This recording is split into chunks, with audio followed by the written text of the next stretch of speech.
ಅದೇ DPRನವ್ರು ಮಾಡಿದ್ದಾರೆ.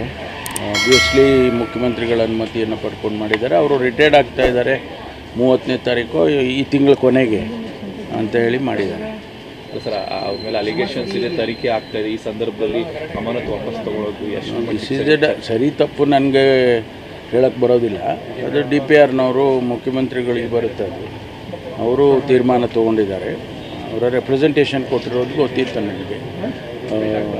ನಾನು ರಿಟೈರ್ಡ್ ಆಗ್ತಾಯಿದ್ದೀನಿ, ನನಗೆ ಪೆನ್ಷನ್ ಸೆಟಲ್ಮೆಂಟ್ ಎಲ್ಲ ಆಗೋದಕ್ಕೆ ಇದು ಮಾಡಬೇಕು, ಎನ್ಕ್ವೈರಿ ಮತ್ತೊಂದು ಮುಂದುವರಿಸ್ಕೊಳ್ಳಿ ನೀವು ಅಂತೇನೋ CMಗೆ ರೆಪ್ರೆಸೆಂಟೇಷನ್ ಕೊಟ್ಟಿದ್ರು ಅಂಥೇಳಿ ಅವರು ತೀರ್ಮಾನ. ತನಿಖೆ ಮುಂದುವರಿಯುತ್ತೆ ಸರ್ ಆ ಕೇಸ್ ವಿಚಾರವಾಗಿ?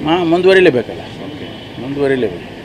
ಅಂತಿಮವಾಗಿ ತನಿಖೆ ತೀರ್ಮಾನ ಆಗೋವರೆಗೂ ಅದನ್ನು ತನಿಖೆ ಮಾಡೇ ಮಾಡ್ತಾರೆ. ಆಮೇಲೆ ತನಿಖೆಯಲ್ಲಿ ಏನು ಬರುತ್ತೆ ಅದು ಅದರ ಪ್ರಕಾರ ಡಿಸಿಷನ್ ತೊಗೊಳ್ತಾರೆ. ಯಾಕೆಂದರೆ ಅನೇಕ ಸಂದರ್ಭದಲ್ಲಿ ಪೆನ್ಷನ್ಗಳೆಲ್ಲ ಹಿಡ್ದಾಕಿರೋದೆಲ್ಲ ನಾವು ನೋಡಿದ್ದೀವಿ ಸರ್ಕಾರದಲ್ಲಿ, ಅದನ್ನು ಮಾಡ್ತಾರೆ.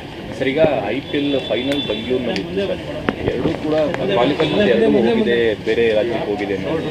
ಯಾಕೆ ಇಲ್ಲಿನ ಭದ್ರತೆ ವಿಚಾರನ ಅಥವಾ ಇಲ್ಲಿನ ಶಾಸಕರ ಫ್ರೀ ಪಾಸ್ ಒತ್ತಡಕ್ಕೆ ಮಾಡೋದು ಏನು ಯಾವ ರೀತಿ? ಇಲ್ಲ, ಭದ್ರತೆ ವಿಷಯದಲ್ಲಿ ಯಾವುದು ಕಂಪ್ಲೇಂಟ್ಸು 5 ಮ್ಯಾಚ್ ಆಗಿದೆ, ಯಾವುದೇ ಒಂದು ಸಣ್ಣ ಕಂಪ್ಲೇಂಟ್ ಕೂಡ ಬಂದಿಲ್ಲ. ಅರೇಂಜ್ಮೆಂಟ್ಸ್ ಬಗ್ಗೆ ಅವ್ರದ್ದೇನು ತಕರಾರಿಲ್ಲ.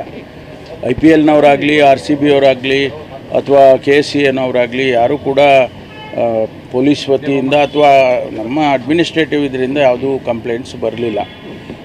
ನಮಗೆ ಅನಧಿಕೃತವಾಗಿ ಬಂದಿದ್ದ ಮಾಹಿತಿ ಏನು ಅಂತ ಹೇಳಿದರೆ, ಅವರು ಇಲ್ಲಿ 33,000 ಸೀಟ್ಸ್ ಇದೆ.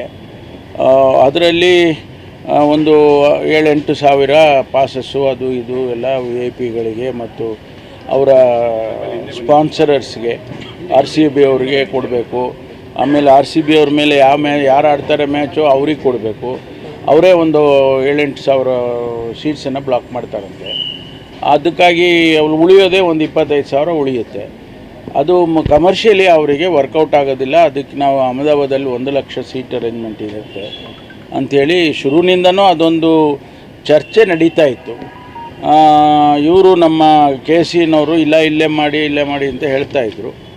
ಅವರ ರೂಲ್ಸ್ ಪ್ರಕಾರನೂ ಕೂಡ ಯಾರು ಫೈನಲ್ಸಿಗೆ ಬಂದು ಹಿಂದಿನ ಸಾರಿ ಚಾಂಪಿಯನ್ ಆಗಿರ್ತಾರೆ ಅವ್ರದ್ದು ಫಸ್ಟ್ ಮ್ಯಾಚು ಮತ್ತು ಲಾಸ್ಟ್ ಮ್ಯಾಚು ಅವರ ಹೋಸ್ಟ್ ಇದರಲ್ಲಿ ಹೋಮ್ ಟೌನಲ್ಲಿ ಮಾಡಬೇಕು ಅಂತ ಅವರ ರೂಲ್ಸಲ್ಲಿದೆ. ಏನೋ ಅವ್ರು ಎಕ್ಸೆಪ್ಷನ್ ಮಾಡ್ಕೊಂಡಿದ್ದಾರೆ ಅಂತ